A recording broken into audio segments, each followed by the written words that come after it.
Hey guys, welcome to PM Pathshala. Guys, आज हम chapter 25 करने जा रहे हैं आर एस शर्मा का, that is transformation of the ancient phase.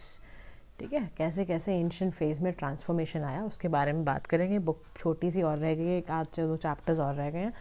Guys, keep on revising these chapters ताकि आपके कहीं पे भी कुछ अगर आपको डाउट आए तो आप पूछ सकें और फिर इसको और अच्छा अपना स्ट्रॉन्ग कर पाएँ एंशिएंट हिस्ट्री को। अब देखो, इसमें ना सोशल क्राइसिस की बात होगी, लैंड ग्रांट्स जो कॉन्सेप्ट था, है ना, वो कैसे कैसे उसका आगे क्या रहा उसके बारे में हम डिस्कस करेंगे। सेंट्रल फैक्टर जो है, जो अल्टीमेटली एंशिएंट इंडियन हिस्ट्री को ट्रांसफॉर्म करेगा, और एंशिएंट इंडियन हिस्ट्री अब क्या हो जाएगी, मिडिवल सोसाइटी हो जाएगी। तो was the practice of land grants. कह रहा कैसे ऐसे कैसे, लाइक इस प्रैक्टिस से कैसे ओरिजिनेट हुआ। तो कह रहा एक चार्टर था जिसमें बताया गया, जो गिवर था यानी कि जो किंग्स होते थे, wanted to acquire religious merit, ठीक है, एंड द रिसीवर, उसको मेनली जो मॉन्क्स या प्रीस्ट होते थे उनको परफॉर्म करने होते हैं रिलीजियस राइट्स, ऐसे ही होता था। ठीक है, but the practice really came into being जब कब आने लग गया, जब कुछ सीरियस क्राइसिस आने लग गया था एंशिएंट सोशल ऑर्डर में। यानी कि जो वर्ना सोसाइटी थी वो किस पे बेस्ड होती थी, ऑन द प्रोड्यूसिंग एक्टिविटी, जैसे पेजेंट्स से, है ना, who were called Vaishyas, the liberal class होती थी उसको शूद्रास बोला जाता था। तो जो टैक्सेस कलेक्ट किए जाते थे बाय द रॉयल ऑफिसर्स वैश्या से यानी कि पेजेंट्स से, उससे क्या होने लगा, किंग आसानी से अपने ऑफिशियल्स को सैलरीज देने लगा, सोल्जर्स को रिवॉर्ड देने लगा, प्रीस्ट को रिवॉर्ड देना, सैलरीज देना सोल्जर्स को, और इसके अलावा लग्जरी एंड अदर आर्टिकल्स को मर्चेंट या बिग आर्टिशन से खरीदना। लेकिन 3rd-4th सेंचुरी में क्या हुआ, एक डीप सोशल क्राइसिस इस सिस्टम को पूरा उड़ा के चला गया। कैसे, ठीक है, तो कंटेम्प्रेरी पुराने टेक्स्ट बताते हैं कि इस सिचुएशन में ना ये था कि जो सोशल एंड आपके वर्ना क्लासेस थे ना, वो इस फंक्शन को करने से इनकार कर रही थी कि हम नहीं करेंगे जी, आ गए चौड़ में, हमें नहीं कर रहा, तो क्या कर सकते हो। तो lower order attempted to arrogate दो देमसेल्फ, लोअर ऑर्डर के जो लोग होते थे वो एरोगेट देमसेल्फ कि भाई status and functions of the higher orders, हमें क्यों इतना हम एरोगेंस क्यों दिखाएं, हम तो नहीं करेंगे। तो नदर दे रिफ्यूज टू पे टैक्सेस, उन्होंने कहा हम टैक्सेस नहीं पे करेंगे, हम लेबर सर्विसेज नहीं देंगे। इससे क्या शुरू हो गया, वर्ना समकारा या इंटरमिक्सचर ऑफ सोशल क्लासेस। तो जो वर्ना बैरियर्स थे ना वर अटैक्ड, क्यों, क्योंकि प्रोड्यूसिंग मासेस वर ऑप्रेस्ड। सबको मासेस को जब लगने लग जाता है कि यार ये तो हमें इतना एक्सप्लॉइट कर रहे हैं, हैवी टैक्सेस चार्ज कर रहे हैं, तो उन्होंने कहा भैया हमें कुछ सही है ही नहीं। और उसके बिहाफ पे फिर किंग क्या कह रहा है, work denied protection by the kings. तो जो स्टेट ऑफ अफेयर्स थे is known as a Kaliyuga in the Puranic passages of 3rd-4th century में। अगर आप पुराने टेक्स्ट पढ़ते हो तो इसी को बोला जी कलयुग आ गया। अब कुछ मेजर्स लिए गए कि भाई ओवरकम कैसे किया जाए क्राइसिस को। तो ऑलमोस्ट जो कंटेम्प्रेरी लॉ बुक्स थी, मनु उन्हें एडवाइस करा कि जो वैश्याज एंड शूद्राज हैं should not be allowed to deviate from their duties. उनको बोला गया कि भाई तुम जो तुम्हें काम मिले हैं वो करो, अदरवाइज फोर्सफुली कराया जाएगा। तो more important step to meet the situation was to grant land करो, प्रीस्ट को लैंड ग्रांट करने लग जाओ, ऑफिशियल्स को सैलरी रिम्यूनरेशन देने लग जाओ। इससे क्या फ़ायदा होगा, इससे फ़ायदा ये होगा, throwing the burden of collecting tax, maintaining law and order, donated areas on the beneficiaries पे खाली हो रहेगा। They could deal with recalcitrant peasants को आसानी से डील करेंगे ऑन द स्पॉट। तो practice could also bring new land under cultivation. देखो मैंने तुम्हें बताया ना, जब जब लैंड ग्रांट्स हुई हैं तो वो कल्टिवेशन के पर्पज से हुई हैं, काफ़ी अच्छा रहा है। तो more over by planting Brahmin in the conquered tribal area, the tribal people could be taught the Brahmanical way of life and the need of obeying the king and paying taxes to him. तो यानी कि क्या तरीका अपनाया जा रहा है, देखो लोगों को ये समझाया जा रहा है कि भाई देखो, अगर तो तुम ठीक से काम करोगे तो तुम बच जाओगे। ठीक है, तो जितनी भी तुम्हारे ये लोअर क्लासेस के लोग होते थे, वैश्यास और शूद्रा स्पेशली, इनको हमने क्या करा, इन्होंने जैसे मान लो कोई ब्राह्मण जा रहा है किसी ट्राइबल एरिया में जा रहा है, तो वो ब्राह्मणिकल वे ऑफ लाइफ उसको सिखाएगा, फिर वही उसको क्या प्रीच करेगा कि भाई तुम्हें किंग के ऑर्डर मानने चाहिए, अदरवाइज पाप लग जाएगा, टैक्सेस पे करने चाहिए, काइंड ऑफ ऐसे ऐसे होता है ना। तो ऐसा सोसाइटी में अब क्रिएट करा जा रहा है। तो ये किसकी मदद से हुआ, लैंड ग्रांट्स। किसको किया जा रहा है, प्रीस्ट को। समझे बात को। उसके बाद ये कह रहा है डिक्लाइन ऑफ सेंट्रल कंट्रोल। अब ये कह रहा है कि लैंड ग्रांट्स फ्रिक्वेंटली होने लग गए 5th सेंचुरी AD में। तो अकॉर्डिंग टू ब्राह्मण्स, जो ब्राह्मण्स होते थे, दिस अकॉर्डिंग टू दिस, जो ब्राह्मण्स वर ग्रांटेड विलेजेस जिनको टैक्सेस वैक्सेस नहीं देने पड़ते थे। टैक्सेस जो होते थे वो किंग कलेक्ट करता था विलेजेस से और फिर वो ट्रांसफ़र कर देता था ब्राह्मण्स को।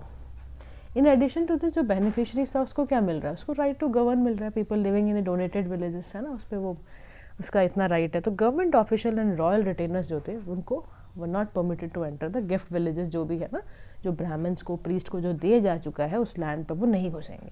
तो up to 5th century AD क्या हुआ, जो रूलर था generally retain the right to punish the thief. उसका जो काम क्या रह गया रूलर का कि थीव्स को पनिश करने का राइट। बट इन लेटर आप देखोगे जो times the beneficiaries were authorise to punish all criminal offenders, आपको पता चलेगा अभी। सो जो ब्राह्मण्स थे वो not only collected taxes from the peasants and artisans, बल्कि उनको लॉ एंड ऑर्डर भी मेंटेन करना था। तो यानी कि किसकी पावर बढ़ रही है, ब्राह्मण्स की पावर बढ़ रही है। विलेजेस किसको ग्रांट किए जा रहे हैं, ब्राह्मण्स को। कब के लिए, जिंदगी भर के लिए, हाँ जी बिल्कुल, for ever. So that the power of the king was heavily undermined. ठीक है, तो end of the Gupta period से किंग की पावर धीरे धीरे धीरे धीरे खत्म होती जा रही थी। तो मॉडर्न पीरियड में taxes were assessed and collected by the agents of the king. Modern period में क्या होता था, टैक्सेस को असेस किया जाता था, कलेक्ट किया जाता था, एजेंट जाते थे किंग के, और लॉ एंड ऑर्डर भी किंग को मेंटेन करना होता था। बट जब से लैंड ग्रांट का कॉन्सेप्ट शुरू हुआ तो उसकी धीरे धीरे रॉयल कंट्रोल खत्म होने लगा। तो रॉयल का आपका जो कंट्रोल है फर्दर और इरोड होगा। कैसे, through the payment of government official by land grant. जब गवर्नमेंट ऑफिसर्स को भी लैंड ग्रांट करने लग गए तो फिर बस रॉयल कंट्रोल और ख़त्म होगा। तो मौर्य पीरियड में क्या होता था, officers of the state from highest to lowest को कैश में पे करते थे। तो प्रैक्टिस चली, कुशान तक भी चली। वो number of copper and gold coins करते थे, कुछ कुछ आपका गुप्ताज में भी आपको देखने को मिलेगा। लेकिन 6th सेंचुरी एडी क्या हुआ, पोजीशन बिल्कुल ही खत्म हो गई ऐसी। लॉ बुक्स उस सेंचुरी की बताती हैं कि सर्विसेज को रिवॉर्ड है, मतलब सर्विसेज का रिवॉर्ड क्या था, लैंड। तो हर्षवर्धना का पब्लिक ऑफिसर्स अगर आप पढ़ोगे तो वर paid in land revenue only. तो 4th रॉयल रेवेन्यू जो था वो पूरा आपका year mark endowment of great public servants को दिया जाता था। यानी गवर्नर, ऑफिस, सबको क्या मिल रहा है, पोर्शन ऑफ लैंड। अब इससे क्या हुआ, all this created vested interest at the cost of royal authority. Royal authority खत्म होती जा रही है, सबका बस अब एक ही वो है कि भाई हमें लैंड मिलता चला जाए। उसके बाद अब देखो, जब इतनी सिस्टम क्रिएट हो रहा है, मैंने तुम्हें कहा ना, जब भी इकोनॉमी के सिस्टम में या जब भी किसी भी जगह का लाइवलीहुड सिस्टम या वहाँ पर करेंसी का तरीका चेंज होगा तो क्या आएगा, फिर हर जगह पे चेंज मिलेगा। इकॉनमी पे, पॉलिटी, सोसाइटी, हर जगह चेंज मिलेगा। अब नई तरह की अग्रेरियन इकॉनमी आई है, यानी कि नोटिस किया गया कि इम्पॉर्टेंट चेंज आने लगा है आपके अग्रेरियन इकॉनमी में। तो जितने भी लैंडेड बेनिफिशरीज थे उनको कल्टीवेट नहीं करना पड़ता था by themselves, nor they could collect revenues by themselves. Actual cultivation कौन करता था, पेजेंट्स या शेयर क्रॉपर जो अटैच होते थे लैंड से। बट क्या वो लीगली ओन करते थे रियली, नहीं। तो चाइनीज पिलग्रिम था आइट Singh states that most Indian monasteries got their land cultivated by servant या others। तो ये सारी स्टेटमेंट आपको पेपर में लिखनी है। तो ह्यूएन सेंग ने डिस्क्राइब करा कि जितने भी शूद्रास थे, एग्रीकल्चरस थे, which suggests that they no longer cultivated land mainly as slaves and agricultural labor, they possibly occupied it temporarily। This evidently happened in the old settled areas in North India। तो जब villages को grant की जाती थी land, tribal areas को, agricultures were place in the control of religious beneficiary. तो जितने भी ब्राह्मण्स थे, बिकॉज ऑफ द ब्राह्मण begin the granted land large scale में करने लग गए थे। ये सब शुरू हो गया। अब क्या हुआ, ट्रेड और टाउन्स में क्या हरकत हुई, तो वहाँ पर डिक्लाइन होने लग गया। कैसे, 6th सेंचुरी एडी में आप देखोगे ट्रेड जो है डिक्लाइन होगा। क्यों, क्योंकि जो ट्रेड आपका वेस्टर्न पार्ट रोमन एम्पायर से हो रहा था 3rd सेंचुरी के अंदर ही वो एंड हो गया था। सिल्क ट्रेड जो ईरान एंड बैजेंटियम वो भी स्टॉप हो चुका था। मिडिल ऑफ 6th सेंचुरी में जाओगे तो इंडिया का जितना भी कॉमर्स होता था या ट्रेड होता था वो चाइना या साउथ ईस्ट एशिया में होता था। बट क्या उसके बेनिफिट होते थे, ये बेनिफिट मिलते थे अरब्स को, who acted as a middle man. तो प्री मुस्लिम पीरियड देखोगे अरब्स को प्रैक्टिकली मोनोपलाइज किया था उन्होंने, क्या, एक्सपोर्ट ट्रेड ऑफ इंडिया। फिर और 300 साल के बाद क्या होने लगा, after the 6th century striking demonstrably practical absence of gold coins in the country, paucity of coin होने लग गया after the 6th century. Sorry, is too not only for the North India but पूरे South India में भी ऐसा देखने को मिला था। डिक्लाइन ऑफ ट्रेड की वजह से क्या हुआ, ट्रेड खत्म तो टाउन खत्म। टाउन्स कैसे फ्लरिश करते थे वेस्टर्न नॉर्थ इंडिया के अंदर, सतवाना और कुशांस में कर रहे थे खाली। तो few cities continue to thrive in Gupta times, but post Gupta period में तो और भी ज़्यादा बुरा हाल होता चला गया। एक्सकेवेशन से पता चलता है कुछ टाउन्स थे हरियाणा के अंदर, ईस्ट पंजाब में, पुराना किला दिल्ली, मथुरा, हस्तिनापुर नाम लिखे हुए हैं। तो चाइनीज पिलग्रिम था ह्यूएन सेंग, उसने विजिट किया कई टाउन्स में and considered sacred on account of their association with the Buddha, but found them almost deserted और खराब होते चले गए थे। तो कह रहा अकाउंट ऑफ रिस्ट्रिक्टेड मार्केट, क्योंकि कह रहा कैसे हुआ, इतने डिलिपिडेटेड, इतना बुरा हाल कैसे हुआ टाउन्स का। कह रहा देखो जी मर्चेंट आते नहीं थे, ठीक है। इंडिया में एक्सपोर्ट ख़त्म हो रहा था, कल्टीवेशन पे सारा काम हो गया था, ठीक है। कंट्री साइड पे cultivation took the cultivation. Late 5th century में ग्रुप ऑफ सिल्क वीवर्स होते थे वेस्टर्न कोस्ट जो माइग्रेट करते थे silk weaving and after other profession जो सिल्क वीविंग का काम करते थे वो कुछ और काम करने लग गए, सब खत्म होने लगा ना। Villages had to meet their needs in respect of oil soil, ये सब सॉरी ऑयल और सॉल्ट स्पाइसेस क्रॉस एक्सेट्रा तो ऑल बाय देमसेल्फ। तो जिससे क्या हुआ, स्मॉलर यूनिट प्रोडक्शन की बनने लग गई। और देखो फ्रॉम 6th सेंचुरी एडी क्या हुआ, कुछ और चेंजेस मिलने लग गए सोशल ऑर्गेनाइजेशन में। Gangetic basin to North India का था, वेश्यास को were regarded as free peasants but land grants उनको भी दी जाती थी, इससे landlord between the peasant on the one hand और the king on the other. ऐसा सिस्टम मतलब कि सोशल ऑर्डर भी धीरे धीरे क्या होने लगा, मॉडिफाई होने लगा as a result of land grants to Brahmans brought from the north from the 6th to 5th centuries, 5th to 6th centuries, ठीक है। उसके बाद वर्ण सिस्टम में भी चेंज आया, हाँ जी बिल्कुल आया। फ्रिक्वेंट चीज़ें होते थे पार एंड लैंड ग्रांट्स की, उसकी वजह से several categories of landed people भी राइज होने लग गए। जो लोगों ने लैंड एक्वायर करते थे, पावर उनको नेचुरली हायर पोजीशन मिल जाती थी। और उसके बाद जो लोअर वर्ना के लोग होते थे, तुम्हें उनका पता ही है उनको क्या होता था उनके साथ सिस्टम के अंदर। Favoured with generous land grant by his master, तो दिस क्रिएटेड डिफिकल्टी बिकॉज दो economically well of socially he was लो, है ना। चाहे इकोनॉमिकली वेल ऑफ भी हो जाते थे ना आपके लोअर कैटेगरी के लोग, तो उनको फिर भी सोशली उनको लो ही माना जाता था। धर्मशास्त्र आज बताते हैं सोशल पोजीशंस की regulated by the varna system only. तो 2-4 वर्नास में डिवाइडेड, आप जानते हो। ब्राह्मणास को हाईएस्ट मानते हैं, शूद्रास को लोएस्ट मानते हैं। इकोनॉमिक राइट्स की बात करोगे तो वो वर्ना सिस्टम के अकॉर्डिंग ही बिलोंग करते थे। एस्ट्रोलॉजर था एक Varahamihira who belong to the 6th century, उन्होंने प्रिस्क्राइब करा जो हाउसेज एंड साइजेस थे ना वो वेरी करते थे। कैसे वेरी करते थे, अकॉर्डिंग टू द वर्ना, ठीक है। तो he also fixes the size according to the grades, कि जितना हाई उस क्लास से होगे तो बड़ा घर वरना छोटा घर। तो 7th सेंचुरी ऑनवर्ड आपको क्या होगा, न्यूमरस कास्ट भी देखें क्रिएट होती हुई। पुराना 8th सेंचुरी अगर आप पढ़ो, थाउजेंड्स ऑफ मिक्स कास्ट देखने को मिलेंगी। तो मतलब Shudras untouchables were divided into countless sub caste में डिवाइड हो गए थे। So were the Brahman the Rajput who appeared as important factor in Indian polity. तो कोई नई नई तरह की आपको कास्ट भी सब कास्ट भी देखने को मिलेंगी। फिर वो अपनी टेरिटरी के अकॉर्डिंग ही वहाँ पर काम वाम करना शुरू कर दिया था उन्होंने। हर tribe now given the status of a separate caste in Hindu society, ठीक है जी।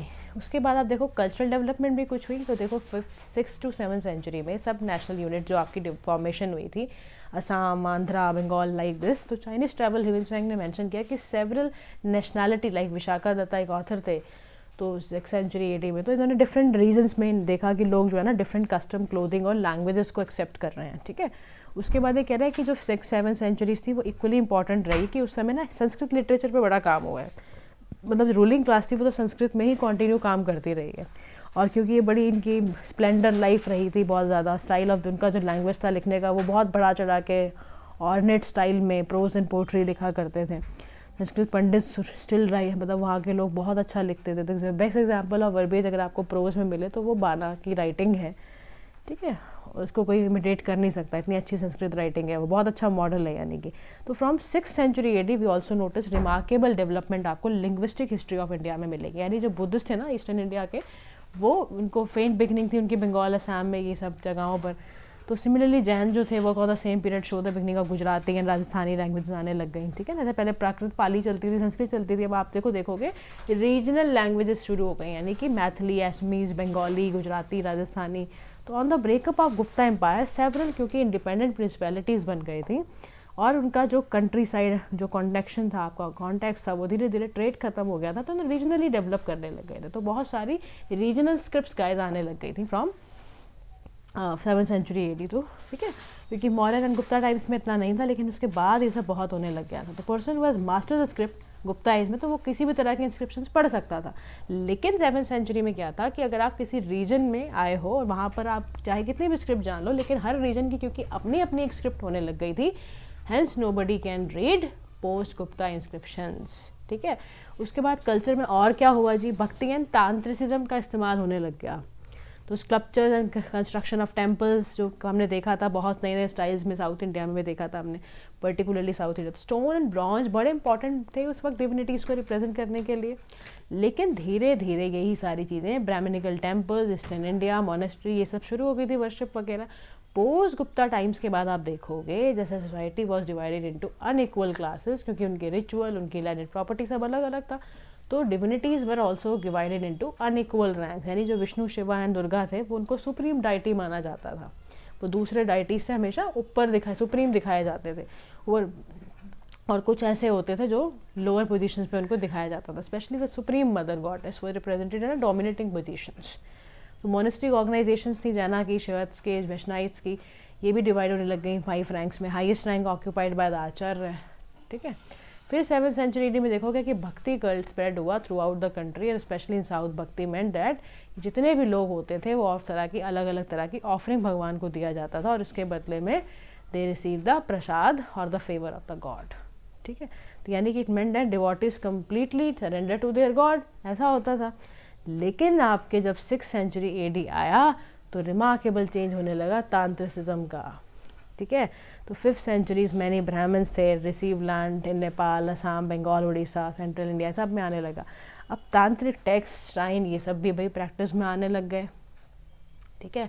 तो तांत्रिसिज्म एडमिटेड कि जितनी भी वुमेन हैं, शूद्राज हैं, वो भी, उनको भी कहा भी आओ और हम ना मैजिकल रिचुअल्स यानी कि मैजिक रिचुअल्स करेंगे। तो आपको लगता है ना अभी भी ये सब प्रैक्टिसेस होती हैं कई जगहों पर, तांत्रिसिज्म आज भी किया जाता है। आप बताओ कहाँ कहाँ होता है। तो दे और इंटेंडेड, अब अच्छा ये मैजिक रिचुअल्स करते क्यों थे? अपने मटेरियल डिज़ायर अपने डिज़ायर्स को, मटेरियल डिज़ायर्स को फुलफिल करने के लिए करते थे, यानी कुछ फिजिकल पोजिशंस के लिए करते थे, या हम day to day diseases injuries से वापस बाहर आ जाए। तो आप देखोगे तांत्रिसिज्म कहाँ से बढ़ा, लार्ज स्केल, क्योंकि एबोरिजिनल पीपल आपके ब्राह्मणिकल सोसाइटी में आने लग गए थे। What do you mean by aboriginal people? Aboriginal means Adivasi या फिर ट्राइबल पीपल। तो Brahmins adopted many of the tribal rituals, charms वगैरह यूज़ करने लग गए, ना उसको कंपाइल करने लग गए। तो तांत्रिसिज्म बेसिकली परमेटेड, उसने पूरा मतलब अच्छी तरह से जैनिज्म, बुद्धिज्म, शैविज्म, एम्पिरिकलिज्म अलग ही डायरेक्शन में ले गया। तो from 7th century it continue to hold ground throughout the medieval age. और आप देखोगे कि 6th-7th सेंचुरी के बाद क्योंकि पॉलिटी, सोसाइटी, सब जगह इकॉनमी, स्क्रिप्ट, रिलीजन, लैंग्वेज सब में जब चेंज आने लगा तो देखा जाने लगा कि एंशिएंट इंडिया पीरियड का समाप्ति हो रही है और नया फेज आ रहा है, दैट इज मिडिवल इंडिया, एक नई शेप ले रहा है। तो होपफुली गाइस आपको चैप्टर समझ आया होगा, आपको बहुत अच्छा भी लगा होगा। तो keep liking and subscribing to our channel.